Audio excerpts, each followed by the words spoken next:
हे what's up guys, welcome back once again. दोस्तों, आज की कहानी जो एक्सप्लेन करने जा रहे हैं उसमें हम देखेंगे कि दुनिया में सबसे बड़ी ताकत किसी मिसाइल या फिर किसी आर्मी में नहीं बल्कि खुद नेचर में होती है। अगर वो चाहे तो कुछ भी कर सकता है और यही चीज़ आज हम देखेंगे। तो जल्दी शुरू करते हैं। 5 कॉलेज स्टूडेंट जो अभी ट्रेनिंग साइंटिस्ट हैं, उन्होंने असल में एक ऐसा लिक्विड बनाया जिसको लेकर ग्रुप के लीडर केट का कहना है कि अगर वो इस लिक्विड को किसी भी टोर्नाडो में मिक्स कर दे तो वो कुछ ही मिनट में ख़त्म हो जाएगा।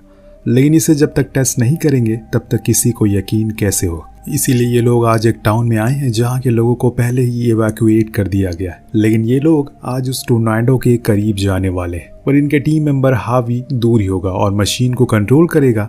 उधर हम देखते हैं कि सभी बचे हुए कार से उस ओर जा रहे हैं, पर हवा बहुत ही तेज हो गई है और एक पत्थर इनकी कार से आकर टकरा जाती है, जिससे कि पीछे बंधे हुए सारे कैन पलट जाते हैं। कुछ को तो ढक्कन भी खुलने वाले थे, लेकिन केट और उसका बॉयफ्रेंड बाहर निकलते हैं और उसे सीधा करते हैं। देन वहां से कार लेकर भाग जाते हैं। कुछ ही देर बाद हवा के दबाव के कारण वो सारे ढक्कन खुल जाते हैं और देखते ही देखते पूरा लिक्विड उस टोर्नाडो में समा जाता है।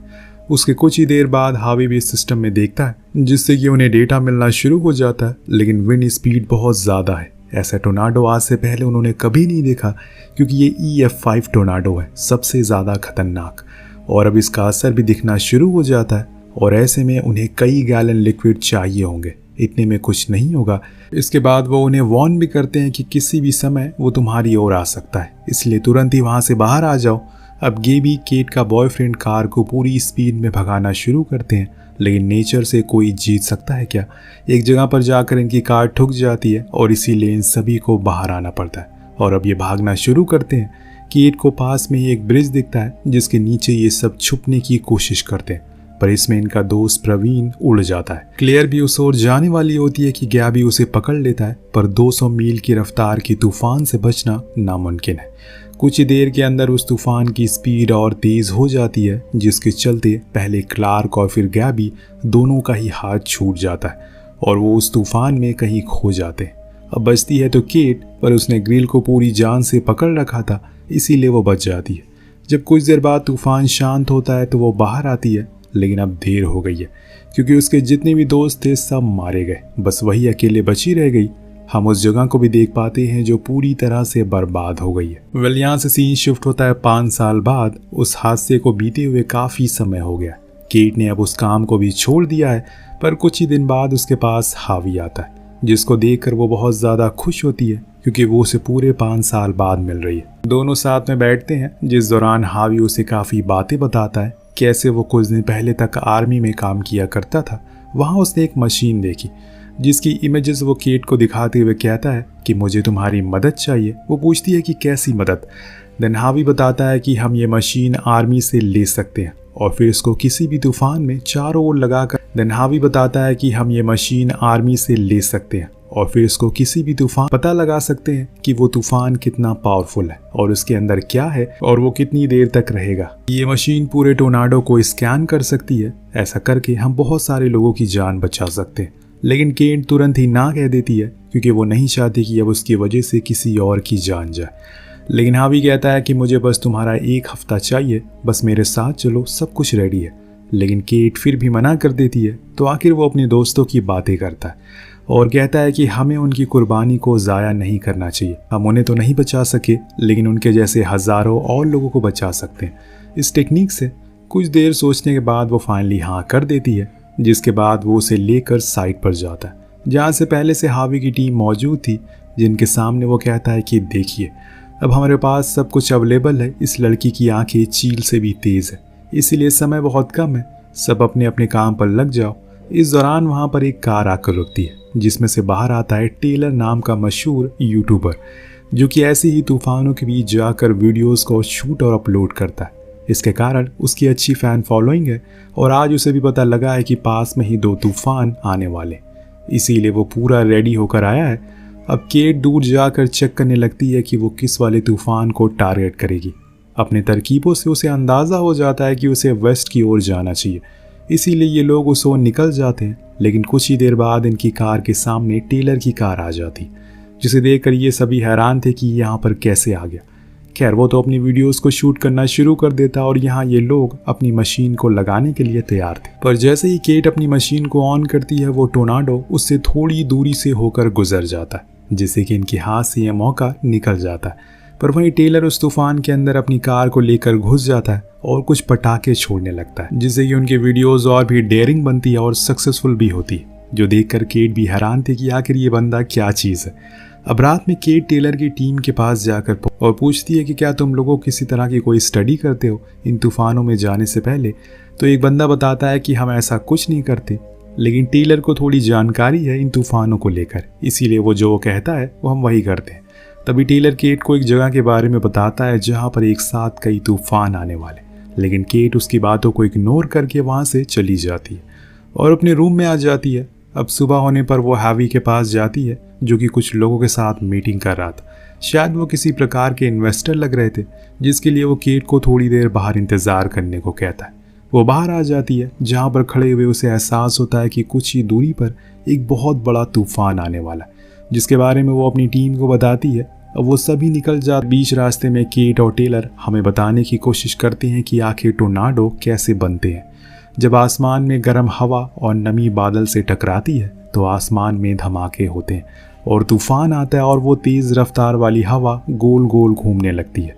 पूरी जानकारी तो हमारे पास नहीं है टोर्नाडो कैसे बनता है, क्योंकि इस प्रक्रिया में कुछ करिश्मा साइंस का है और कुछ कुदरत का खेल है। अब उन्हें पता चलता है कि ये तो दरअसल में ट्विन टोर्नाडो है। अब हावी पूछता है कि हमें कौन से वाले पर जाना चाहिए, तो वो बताती है कि ईस्ट की ओर चलो, वो ज़्यादा बड़ा है। और उधर टेलर केट की उल्टी दिशा में जाता है, क्योंकि उसका एक्सपीरियंस कह रहा था कि वो ज़्यादा देर टिका रहेगा, पर वो गलत था क्योंकि वो उसके वहाँ पहुँचने से पहले ही ख़त्म हो जाता है। इस बीच जब वो कार से बाहर आता है तो देखता है कि वहाँ पर केट के साइड में अभी भी वो टोर्नाडो चल रहा है, जिससे उसे अंदाज़ा हो जाता है कि केट में कुछ तो बात है। इस बीच हम केट की टीम को देखते हैं जो सारी मशीन को लगाना शुरू कर देती है, पर वो टोर्नाडो इतना ज़्यादा पावरफुल था कि उनकी सारी मशीनें उखड़ जाती हैं। उसके साथ ही वो चली जाती हैं और इसी बीच केट को एहसास हो जाता है कि ये टोर्नाडो यहाँ पर रुकने वाला नहीं है, ये तो बल्कि पास वाले टाउन की ओर जा रहा है, इसीलिए हमें फ़ौरन वहाँ जाकर अनाउंसमेंट करनी चाहिए। लोग वहाँ के लिए निकलते हैं, लेकिन वहाँ पहुँचते पहुँचते देर हो जाती है। तब तक वो टोर्नाडो पूरे टाउन को ख़त्म कर देता है, जिसके बारे में वो हावी से बात करने के लिए जाती है, पर वो अभी भी कुछ इन्वेस्टर के साथ बिजी रहता है। तभी वहाँ पर टेलर आता है और उसे बताता है कि तुम जिन लोगों के लिए काम कर रही हो वो सही नहीं है। पर केट तो उल्टा उसे ही सुना देती है और कहती है कि तुम ये कैसे कह सकते हो, वो इंसान लोगों को फ्री खाना और कपड़े बांट रहा है। तो टेलर कहता है कि हाँ ये तो सच है, लेकिन उनकी ज़मीन को कम दामों में खरीदने के बाद वो ये काम कर रहा है, इससे ज़्यादा वो कुछ नहीं कहता और वहाँ से चला जाता है। जिसके कुछ देर बाद उसे पता चल जाता है कि असल में हावी और उसके इन्वेस्टर यहाँ पर पैसे लेकर खाना बेच रहे हैं, बल्कि टेलर और उसकी टीम फ्री में ये काम कर रही है, जो जानकर उसे खुद पर और हावी पर बहुत ही ज़्यादा गुस्सा आता है। वो ऐसा कैसे कर सकते हैं। अब वापस जाने पर वो उस इन्वेस्टर में से एक बंदे के बारे में सर्च करती है, जिसका नाम था मार्शल रिग। वो रियल एस्टेट ओनर था और उसके साइट पर यह साफ लिखा था कि जल्दी से कम दामों पर अगर आपको लैंड चाहिए तो मुझसे मिले। इतने में गेट पर टेलर आता है, जो गेट से कहता है कि अगर तुम्हें नींद नहीं आ रही है तो मैं तुम्हें एक जगह पर ले जा सकता हूँ। सुबह जो कुछ भी हुआ उसके बाद टेलर के प्रति उसकी रेस्पेक्ट बढ़ गई थी, इसीलिए वो मान जाती है। दिन दोनों एक सर्कस के शो में जाते हैं जहाँ पर काफ़ी लोग आए हुए थे। टेलर बताता है कि वो पहले यही काम किया करता था, लेकिन बाद में उसे दूसरे कामों में दिलचस्पी होने लगी, जिसके चलते उसने इस काम को छोड़ दिया। इस बीच केट के हाथों में एक पत्ती आकर गिरती है जो कहीं दूर से उड़कर आई थी, लेकिन यहाँ केट को कुछ ठीक नहीं लगता, इसीलिए वो टेलर को चलने को कहती है, पर वो चिल होने के लिए बोलता है। पर अगले ही पल सबके फ़ोन पर वार्निंग आना शुरू हो जाती और देखते ही देखते वहाँ पर एक बहुत बड़ा तूफान आ जाता है, जिससे कि चारों ओर अफरा तफरी मच जाती है। जिसको जो जगह मिलती है वो वहीं पर छुपने के लिए भागता है। यहाँ केट और टेलर भी एक बेसमेंट में छुप जाते हैं और जब बाहर आते हैं तो देखते हैं कि वो जगह किसी शमशान जैसी लग रही है। हर तरफ बस लाशें थी, तबाही, सब कुछ खत्म हो गया और उन्हें टाइम भी नहीं मिला यहाँ से भागने का। तभी वहाँ पर हावी भी पहुँच जाता है जो अपने इन्वेस्टर के साथ था, लेकिन अब केट को सब पता चल गया है और इसीलिए वो उससे पूछ ही लेती है कि आखिर तुम उन लोगों के साथ मिलकर क्या कर रहे हो। तो वो कहता है कि मेरे पास कोई और ऑप्शन नहीं था, मैं कर्ज में डूबा हुआ था, इसीलिए मैं उन्हें डेटा देता हूँ जिसके बदले में मुझे पैसे मिलते हैं और उन लोगों की ज़मीन। हावी उन्हें बताता है कि तूफान कहाँ आने वाला है और फिर वो उस जगह की ज़मीन को खरीद लेते हैं सस्ते दामों पर। ये सुनकर केट भी बहुत ज़्यादा गुस्से में आ जाती है और वहाँ से सीधे अपने घर की ओर आ जाती है और अपनी मॉम के पास जाकर उन्हें ज़ोरदार गले लगती है, क्योंकि उसकी वजह से आज न जाने कितनी और लोगों की जान चली गई। उस दिन के बाद से उसने कभी भी हावी से कांटेक्ट नहीं किया, लेकिन एक दिन उसके घर पर टेलर पहुंच जाता है, जिसको देखकर वो पूरी तरह से हैरान थी कि आखिर उसे उसका एड्रेस कैसे मिला। तो वो कहता है कि ढूंढने में तो सब कुछ मिल जाता है, तुम तो फिर भी एक इंसान हो। देन वो लोग साथ में डिनर करते हैं। केट की मॉम को टेलर बहुत ज़्यादा पसंद आता है और वो चाहती भी है कि अब केट मूव ऑन कर जाए, लेकिन वो ऐसा कर नहीं पा रही थी। उसी रात जब वो लोग गैराज में होते हैं तो उस दौरान केट अपनी कुछ पुरानी रिसर्च को देख रही थी, जिसमें वो लिक्विड फार्मूला भी मौजूद था। पर तभी वहाँ टेलर आ जाता है और उसको छीन लेता है और पढ़ना शुरू कर देता है। दिन कहता है कि ओ तुम टोर्नाडो को रोकने की कोशिश कर रही हो, नाइस नाइस।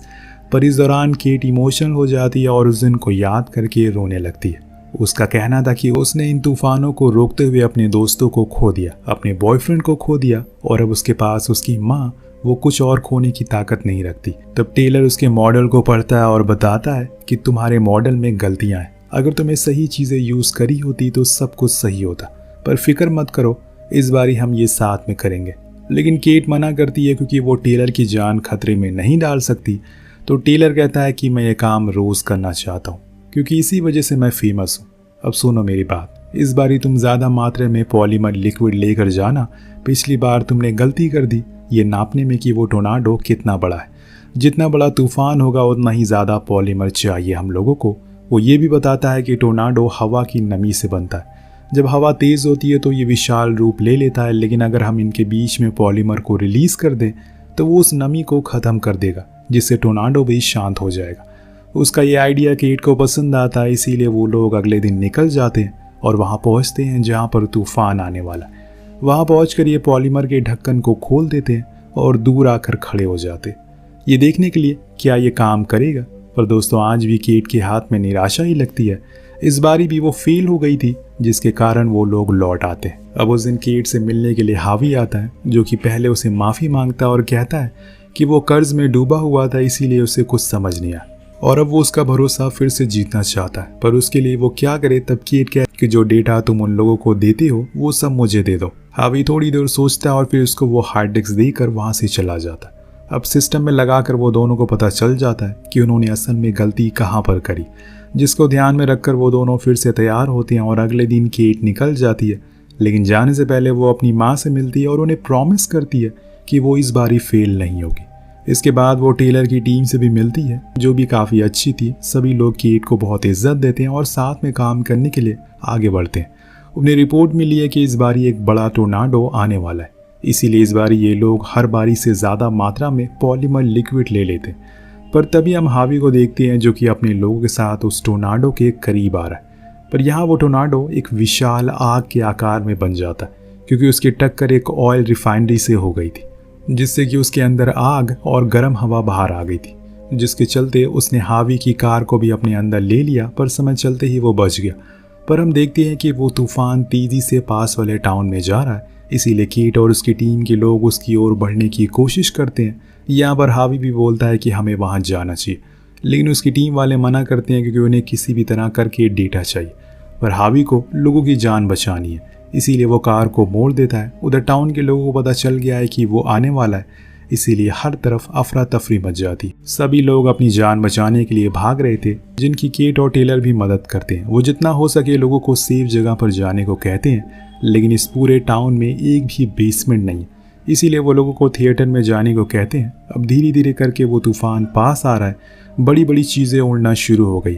कुछ तो टेलर के पैरों पर भी आकर गिरती है, जिसकी वजह से वो उठ नहीं पा रहा। तभी वहाँ पर हावी आ जाता है, जो उसकी मदद करता है। लेकिन इतने में हम देखते हैं कि वहाँ पर लगी वाटर टैंक भी गिर जाता है, जिससे पूरा पानी बहने लगता है। पर ये तीनों सुरक्षित थिएटर में आ जाते हैं। पर अब उसकी भी छत उखड़ना शुरू हो गई थी। अगर ये लोग यहीं पर छुपे रहे तो सिवाय मौत के कुछ नहीं मिलेगा इनको। इसीलिए केट फैसला करती है कि यही वो मौका है, उसे करना ही होगा। इसीलिए वो उस कार को लेकर निकल पड़ती है, जिसके पीछे गैलन ऑफ पॉलीमर था। उसे जाते हुए टेलर और हावी भी देखते हैं, पर वो उसे रोक नहीं पाते, क्योंकि अगर वो बाहर गए तो उड़ जाएंगे उधर अब करीब जाते हुए उन ढक्कनों को खोल देती है और यहाँ हवा के चलते थिएटर की छत उड़ जाती है। सभी लोग पूरी कोशिश करते हैं कि वो किसी भी तरह खुद को बचा ले, लेकिन ऐसा हो नहीं पाता। कुछ लोग हवा में उड़कर मारे जाते हैं, पर एक लड़की थी जिसे टेलर उड़ने से पकड़ लेता है। उधर वो लिक्विड को केट ने टोर्नाडो में मिला दिया है, जिसके कुछ ही देर बाद वो टोर्नाडो धीरे धीरे करके कम होने लगता है। लेकिन इसमें केट की भी कार पलट जाती है, यानी कि वो फॉर्मूला काम आ गया है। कुछ ही समय के अंदर सब कुछ शांत हो जाता है, लेकिन चारों ओर इस तूफान ने सब कुछ तबाह कर दिया था। पूरा टाउन बर्बाद हो गया था। सब लोग थिएटर के बाहर आते हैं, लेकिन तभी उनकी नज़र सामने उल्टी पड़ी केट की कार पर पड़ती है। वो फौरन उसके पास जाते हैं और उसे नीचे से बाहर निकालते हैं। टेलर कहता है कि तुमने कर दिखाया, वो फॉर्मूला काम कर गया। फिर एक एक करके सभी उसकी तारीफ करते हैं। अब सीन कट होता और हम केट को एयरपोर्ट पर देखते हैं। वो न्यूयॉर्क जाने वाली है, पर यहाँ पर आने के लिए हावी उसे थैंक यू कहता है। उस बीच वहाँ टेलर भी आता है, जो उसे कहीं ना कहीं प्यार करने लगा था, लेकिन कह नहीं पाता, जो बात केट भी जानती है। इसीलिए वो जाते हुए कहती है कि अगर तुम सच में किसी को चाहते हो तो उसका पीछा करो, जैसे कि टोर्नाडो हवा का पीछा करता है। और वो फिर अंदर चली जाती है। लेकिन उसके जाने के बाद टेलर को समझ आता है कि असल में उसने क्या कहा था। इसीलिए वो फौरन अंदर जाता है और उसे प्रपोज कर देता है। केट भी हाँ कर देती है, लेकिन रुकिए ज़रा। इस दौरान हम पीछे बैकग्राउंड में आसमान में काले बादलों को इकट्ठा होते हुए देखते हैं। यानी कि अभी तो कहानी शुरू हुई है, लेकिन ये वाली यहीं पर ख़त्म हो जाती है। तो आपको कहानी कैसी लगी नीचे कमेंट करके ज़रूर बताएगा। मिलते हैं अगले वीडियो में। Thank you so much watching. Peace out.